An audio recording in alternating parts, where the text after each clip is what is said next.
Hello, class. Welcome to lecture 2 of REL 150, New Testament Survey.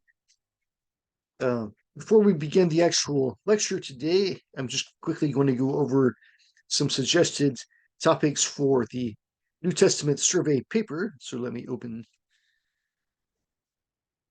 that now. Okay, so this is for the paper, which is one of the class assignments. Let's do the 10th week.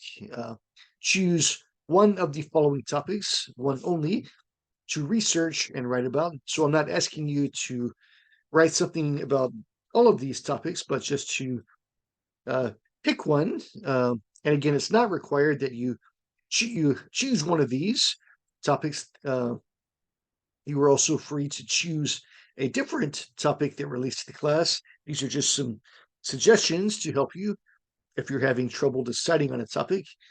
So the paper should be 5 to 7 pages long, including 1 page for the title page, 3 to 5 pages for the body of the paper, and then 1 page for the bibliography. And I think I've said the paper should use 4 sources, at least 4 sources, and follow a standard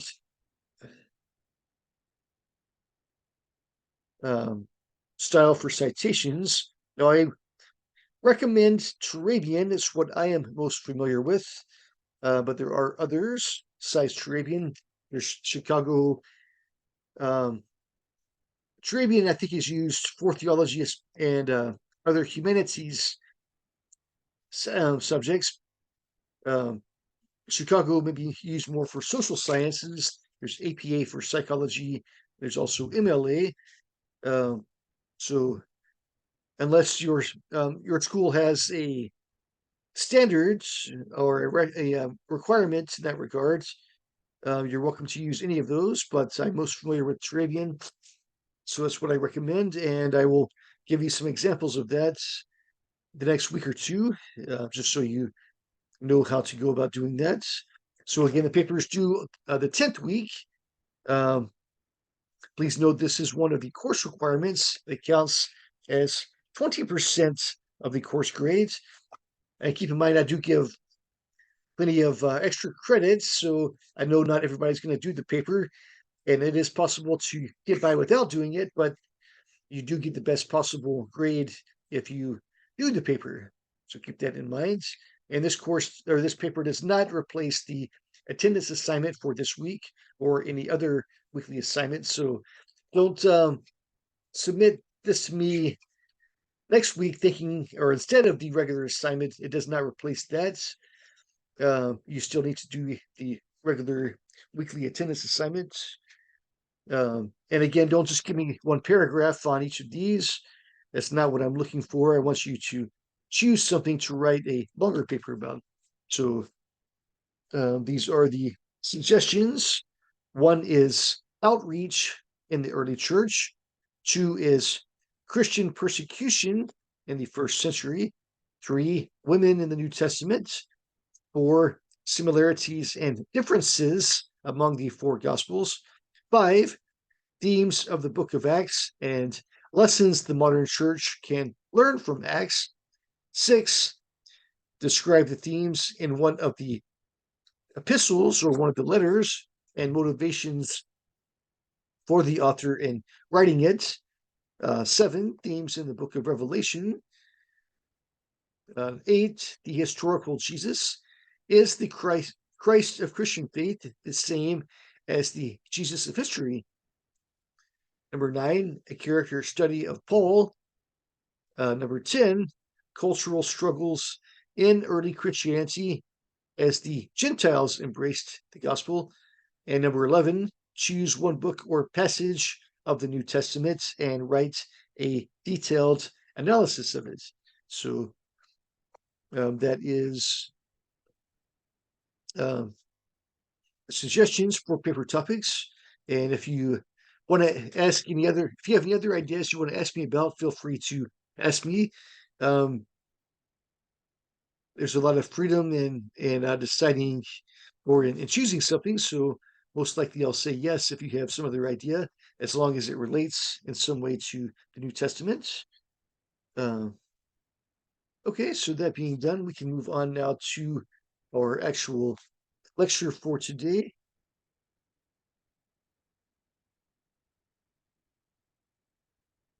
And we'll start with chapter 3, the religious world.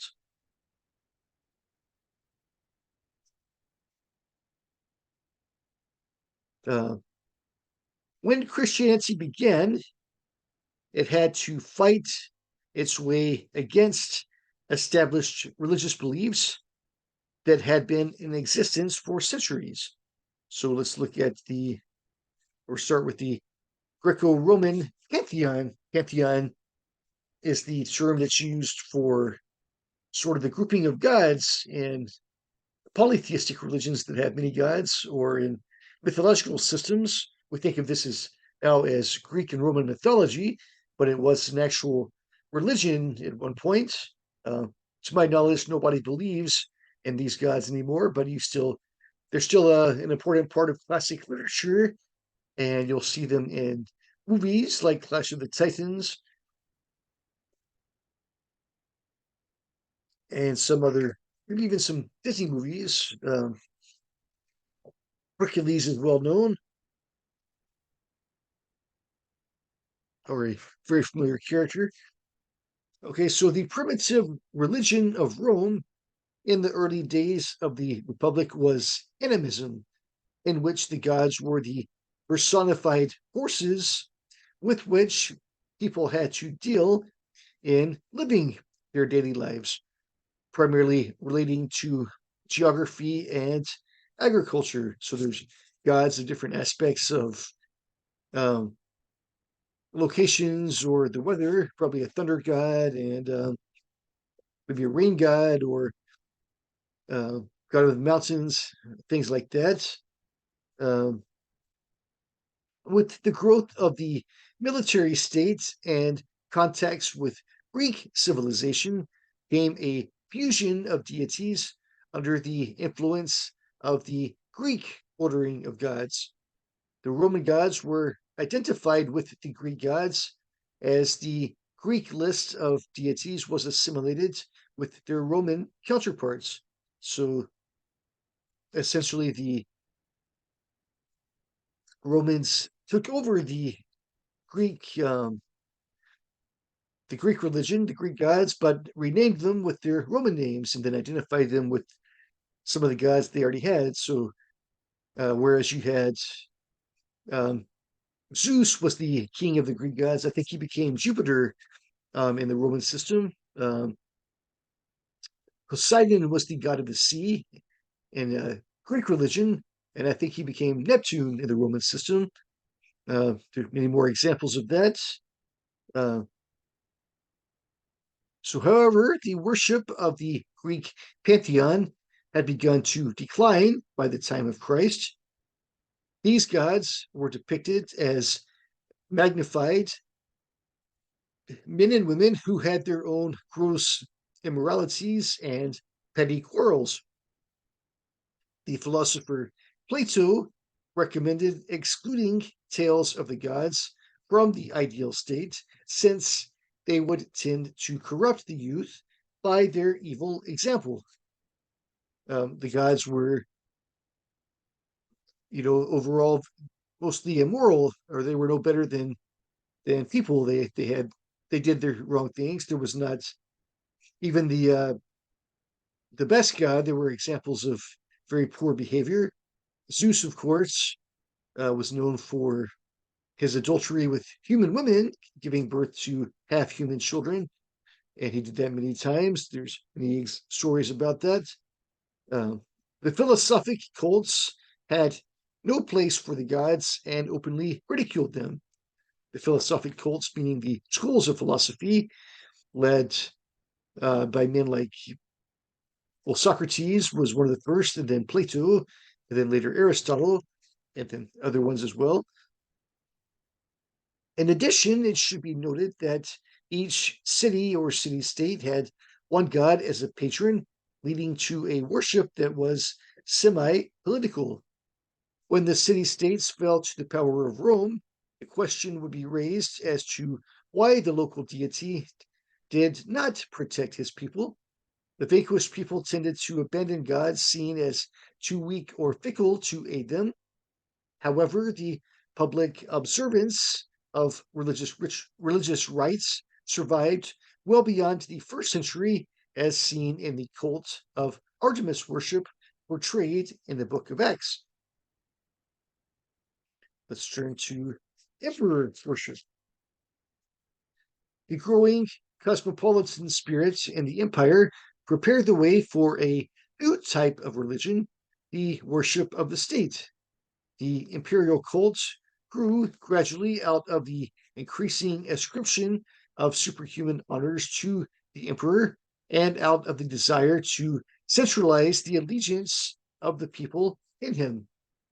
By vote of the Senate, each emperor was, at his death, proclaimed to be a god.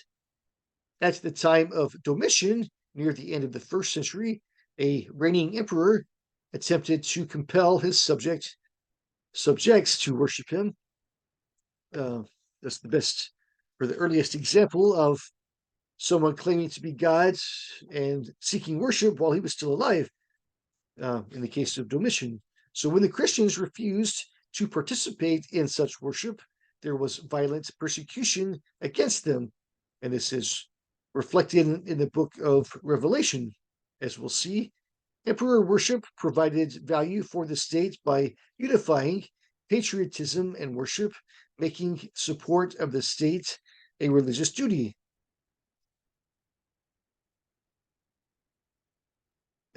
Then there's also the mystery religions.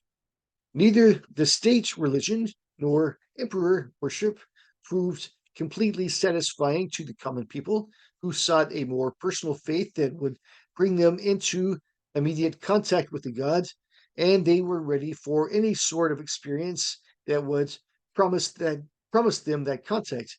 The mystery religions fulfilled that desire, including the Eleusinian mysteries, the cult of Cybele, the cult of the Great Mother, the cult of Isis and Osiris, and Mithraism. While these cults differed in their origin and details, they all centered on a god who died and was restored to life, and each involved rituals and formulas which represented the experience of the god and brought new converts into the experience, making them candidates for immortality.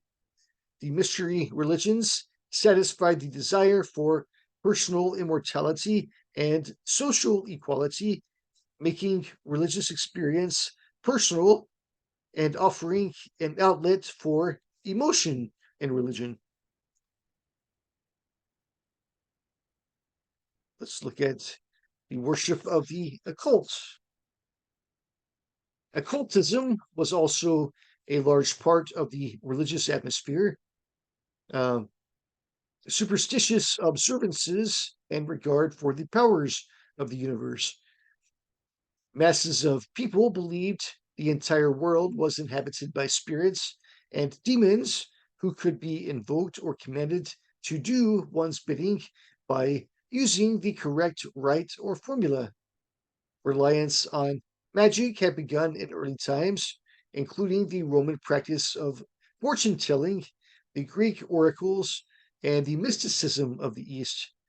Jewish interest in magic appears in the New Testament, including sorcerers and Pharisees who cast out demons. The Ephesians who became Christians burned their spell books, recognizing that pagan magic or magic that was practiced by non-Jewish or non-Christian peoples, that this type of magic was hostile to Christianity. However, at times, Jewish and Christian phrases were combined with pagan ideas, such as in the use of charms to exorcise or cast out a demon. Astrology was also popular, in the first century Roman Empire. Astrology, which originated in Babylonia, was based on the theory that sovereign powers worked simultaneously in both the planets and human life, determining human careers by the course of the planets under which they were born. Astrology became less important with the rise of the Copernican system of astronomy, which made the sun the center of the solar system rather than the Earth. And we also have the philosophies. Thoughtful people who abandoned religion after finding no real satisfaction in it still needed rational answers to the problems of the world. Thus, they turned to philosophy, the attempt to bring together all existing knowledge about the universe into systematic form and to integrate human experience with it. Various systems of philosophy were created, and many persist to the present day in the basic attitudes they reflect toward life. Platonism derived its name from Plato, the great Athenian philosopher in the 4th century BC and friend and pupil of Socrates. Plato taught that the real world is a world of ideas, of which the material world is only a shadow. The numerous material things in the physical world are imperfect copies of the real idea. Such a concept of the world led to dualism, meaning a view of two worlds in which the human quest is to escape the unreal and changing material world and enter the real world of ideas or the spiritual world.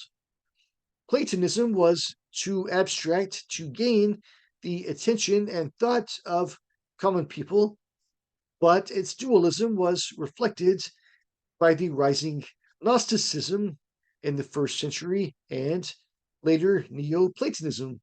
I'm sure we'll talk more about those, but Gnosticism is the idea of having a secret knowledge, which lets you escape the prison of the material world.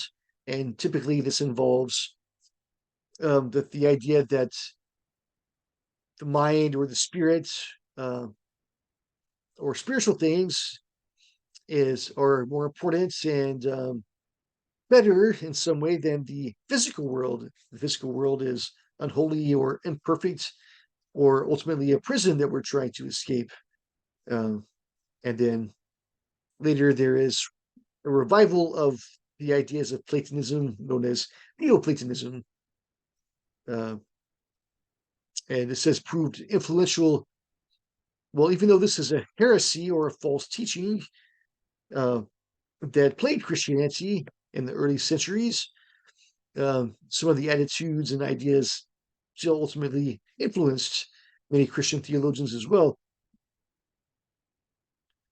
Gnosticism was a system that promised salvation by knowledge. Gnostics believed that from the supreme God had proceeded a series of successively inferior beings until one created the physical world. Matter was seen as evil. Humans could find salvation by renouncing the material world and seeking the invisible world. Passages in the New Testament seem to reflect conflict with developing Gnosticism, which Christians saw as a false teaching. In the 3rd century, the principles of Plato were adopted by Plotinus, who had been a Christian but returned to heathen religion. Neoplatonism was distinctly a religious philosophy based on the Platonic dualism of universal ideals versus particular things, as well as on Persian dualism of light and darkness. The spirit was seen as inherently good and the body as inherently evil.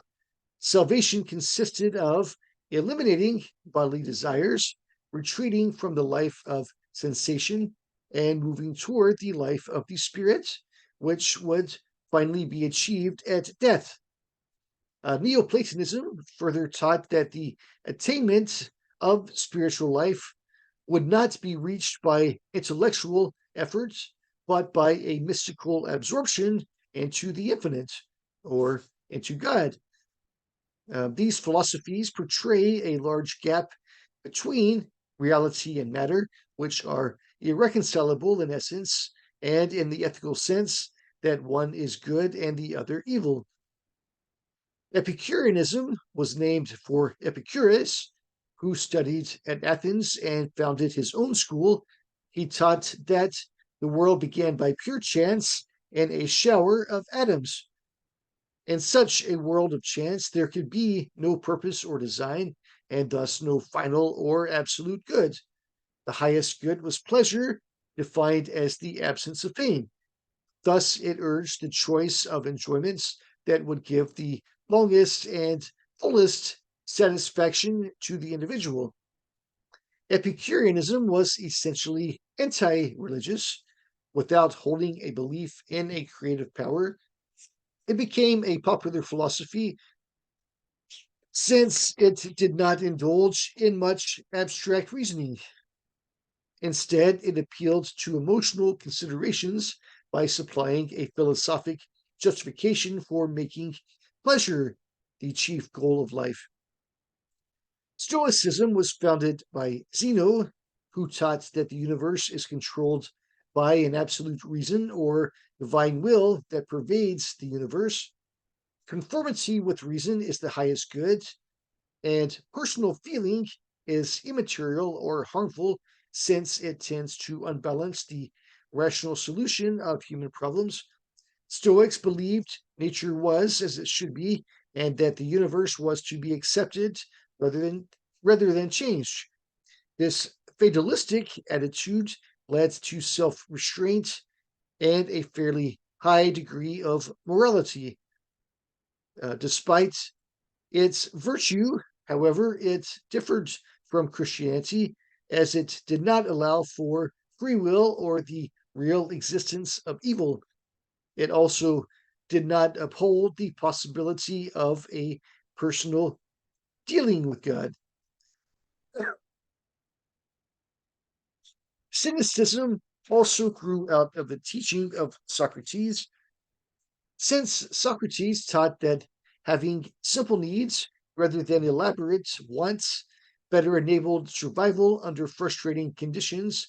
These cynics argued that the height of virtue would be to have no wants at all. They abandoned all standards and conventions and often behaved indecently to show they were different. Pyrrho was the first of the skeptics. They argued that there can be no final standard of knowledge since experience differs for each person. Everything was seen as relative, and ultimately, nothing could be proven by acceptable premises. Thus, no ultimate truth can exist. Cynicism and skepticism both arose from the abandonment of standards, either of ethics or of intellect. Despite the popularity of these philosophies, they were unsatisfactory because they were too abstract for the ordinary person to grasp in their entirety and because they lacked finality. Their reasoning could never produce certainty. Thus, philosophy was ultimately unsuccessful in its quest for truth. Let's turn now to chapter 4, Judaism. Judaism held a unique place among the religions of the Roman Empire in the first century. It was national, originating with the Jewish people, and yet it was not confined to them, for it also had hundreds of converts. It was exclusively monotheistic in that its followers were not allowed to worship or even to admit the existence of any other gods. So, strictly monotheistic, believing in one God. Since Christianity emerged from Judaism, some understanding of Judaism is necessary for understanding the New Testament. The roots of the New Testament are in Jewish teaching and theology. Let's look at the origin. Judaism, as it existed in the first century, was largely the product of the exile, meaning when the Jewish people were conquered by Babylon and went into exile in Babylon. The captivity confronted the Jewish people with a demanding alternative.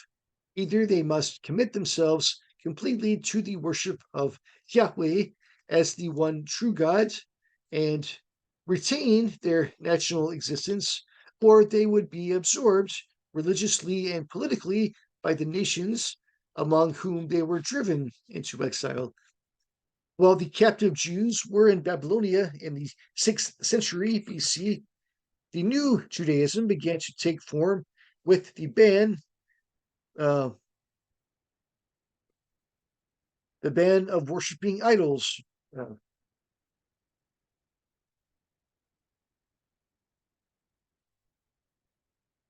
the study of the law also was emphasized to take the place of sacrifices after the temple was destroyed.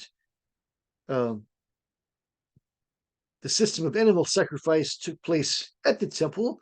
It was centralized at that point, and so after the temple was destroyed, they had no place to make the sacrifices. So they turned to study of the law as their emphasis instead. A new center of worship was established with the rise of the synagogue, providing a local form of gathering after the wide dispersion of the people in their captivity and following wanderings. The religious life that developed around the synagogue was an adaptation of the older rites and observances of Judaism to the new conditions under which the people had to live, which often involved great cities rather than the agricultural way of life in Palestine. Let's look at the theology.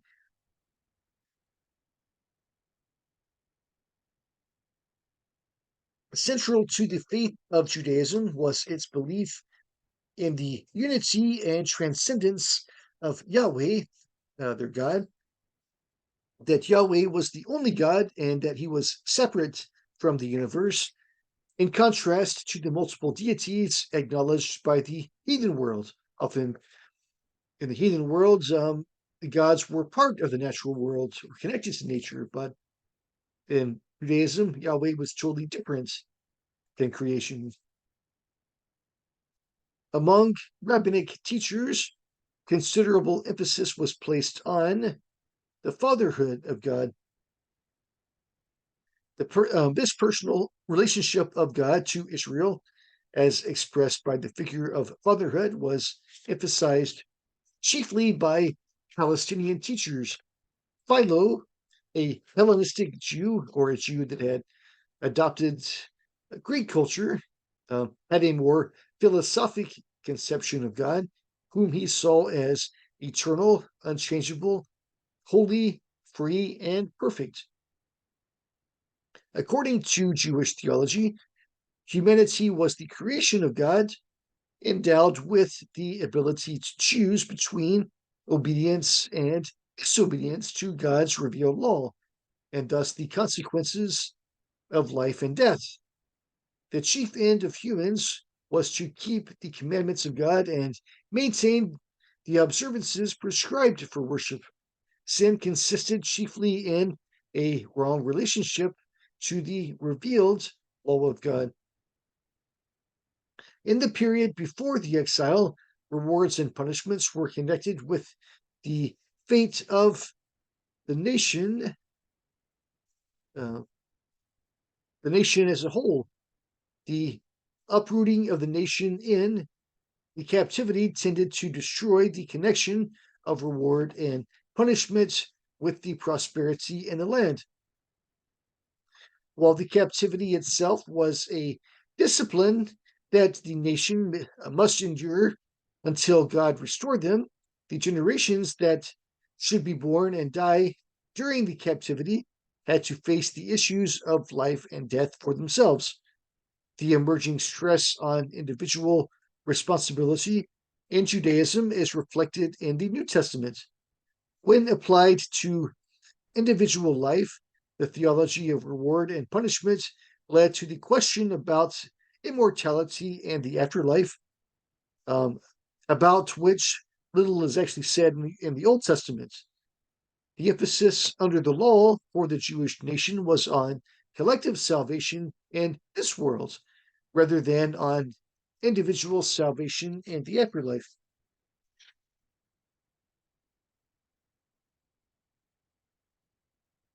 The Jewish apocryphal and apocalyptic writings gave more explicit attention to the fate of the dead, and the concept of resurrection developed, or the concept that the dead would, those that had died would one day rise again, and specifically bodily, and not just their soul would live forever, but the body would rise again from the dead.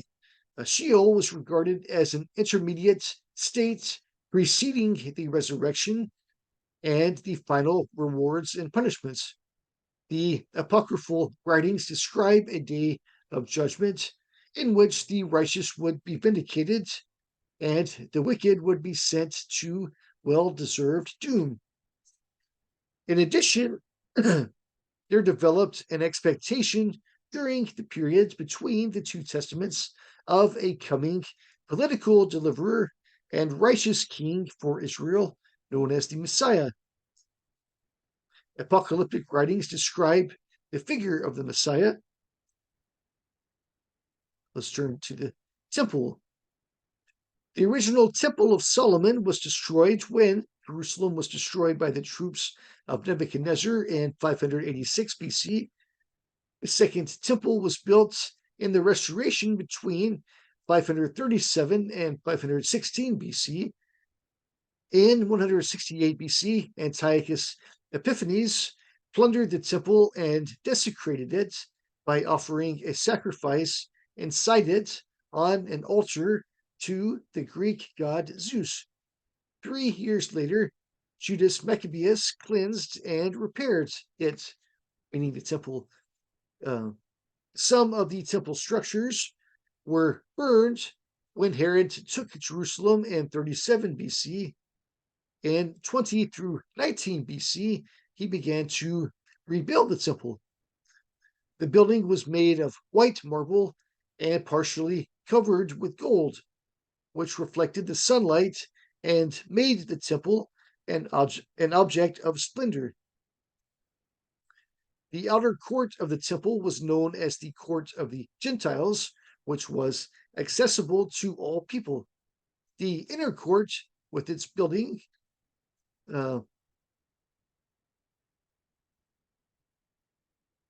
this building at the northern end of the court,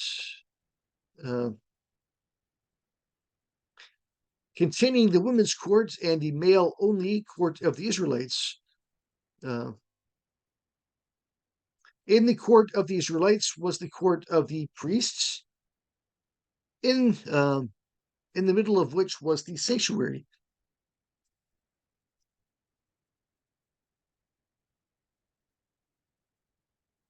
The inner court was on higher ground than the outer courts, and the sanctuary was elevated above the inner courts.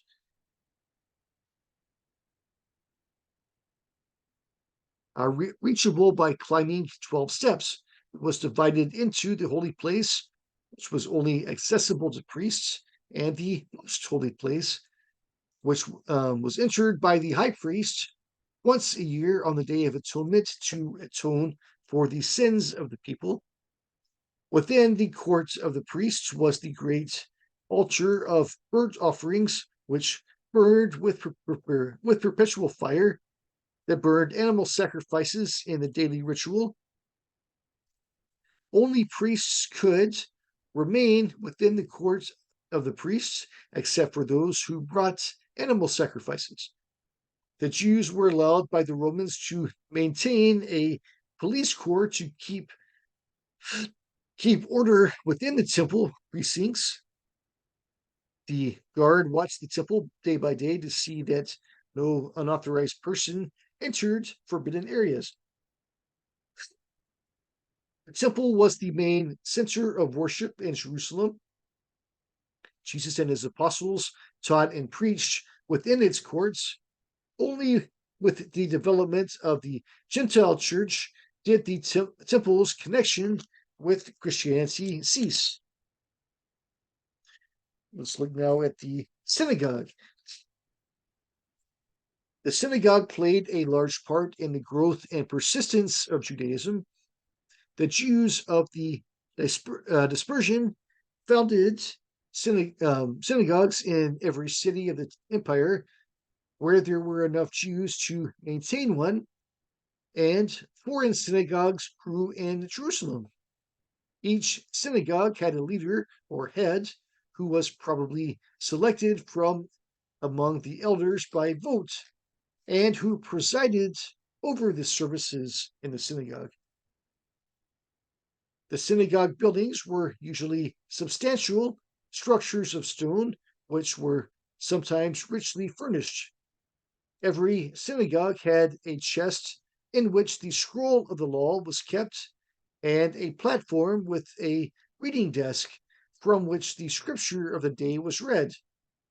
The synagogue service consisted of recitation of the Jewish creed, which affirmed that Yahweh was one God and called for loving him with one's whole being. Following was a ritual prayer and an opportunity for individual silent prayer. The influence of the nature and order of synagogue worship on the procedure followed by the first century church is fairly obvious. Jesus himself regularly took part in the synagogue service, as did his disciples. And Paul, the synagogue and church still show a close relationship in the prominence given to the written scriptures and to the sermon. All right, let's turn to the sacred year.